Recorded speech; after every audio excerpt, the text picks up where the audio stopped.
Nous allons voir dans cette capsule la méthode qui te permettra de donner le nom et la formule d'un composé ionique.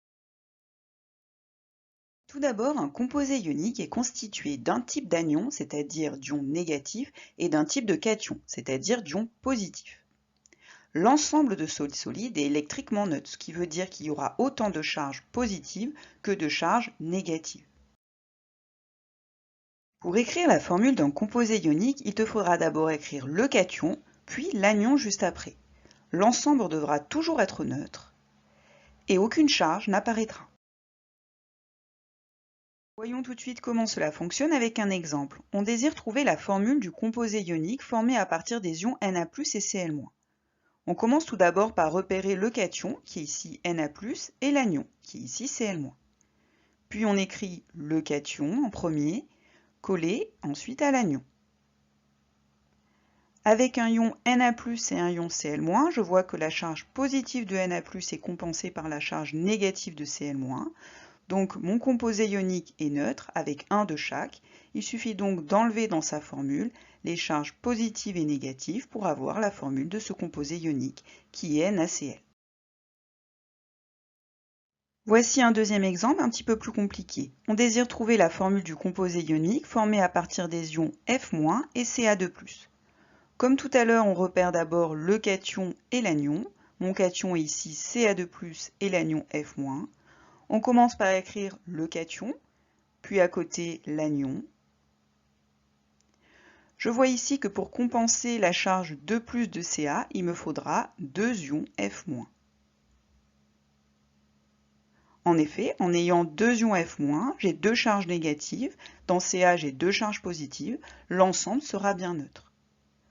Pour finir, il suffit d'enlever les charges de mon composé ionique et de notifier qu'il y a 2 ions F- en mettant un 2 à côté le F. La formule de ce composé ionique est donc CaF2. Voyons tout de suite un dernier exemple. On désire trouver la formule du composé ionique à partir des ions Na+ et SO4-. L'ion SO4- peut te paraître bizarre, c'est juste que c'est un ion polyatomique formé à partir de plusieurs atomes, contrairement à ce qu'on a vu juste avant, où on avait des ions monoatomiques formés à partir d'un seul atome. Les règles sont identiques. Voyons tout de suite cela. On commence tout d'abord par repérer le cation, qui est ici Na+, puis l'anion, SO4-. Puis comme tout à l'heure, on écrit d'abord le cation, et on colle à côté l'anion. Avec un ion Na+ et un ion SO4-, je vois qu'ici je n'ai pas quelque chose de neutre, car la charge positive du cation n'est pas compensée par les 2 charges négatives de l'anion. Pour que ce soit neutre, il faut donc ici 2 ions Na+. J'ai ainsi 2 charges positives qui sont compensées par les 2 charges négatives de l'anion. Il suffit alors d'enlever les charges de mes 2 ions. Comme ici j'ai un ion polyatomique, on va mettre des parenthèses autour pour bien montrer la séparation entre mes 2 ions. Et comme j'ai 2 Na+, à côté le Na, on mettra un 2. La formule de ce composé ionique est donc Na2SO4.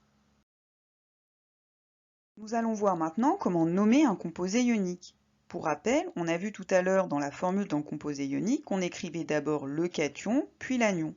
Et bien dans le nom d'un composé ionique, c'est l'inverse. On va d'abord écrire l'anion, que l'on va séparer du cation par un 2, puis on écrira cation. Bien entendu, cette fois-ci, on n'écrit pas les formules des ions, mais bien leur nom. Pour cela, il te faudra connaître le nom de certains ions. Ils sont assez faciles à apprendre. J'attire juste ton attention sur 2 ions, Na+, qui a pour nom ion sodium, et K+, qui a pour nom ion potassium. Voyons tout de suite comment cela fonctionne avec un exemple. On désire donner le nom du composé ionique NaCl. Il s'agit ici de la formule d'un composé ionique, donc le cation c'est Na et l'anion c'est Cl. Son nom commence toujours par l'anion, donc Cl. D'après le tableau, Cl c'est l'ion chlorure, donc son nom ça sera chlorure. On sépare par un 2. Et ensuite on écrit le cation. Na, on connaît le nom de cet ion. Na+, c'est l'ion sodium, donc cela donnera chlorure de sodium. Dernier exemple, on désire donner le nom du composé ionique Kf. On sait que dans la formule d'un composé ionique, la première lettre correspond au cation et la deuxième à l'anion. Je commence donc par écrire l'anion, qui est ici F-, c'est-à-dire fluorure. Je sépare les deux par un 2. K étant ion potassium, cela donne donc fluorure de potassium. Pour t'entraîner encore par toi-même, je te conseille de faire ce petit test. Tu trouveras le lien de ce test dans le descriptif de la vidéo.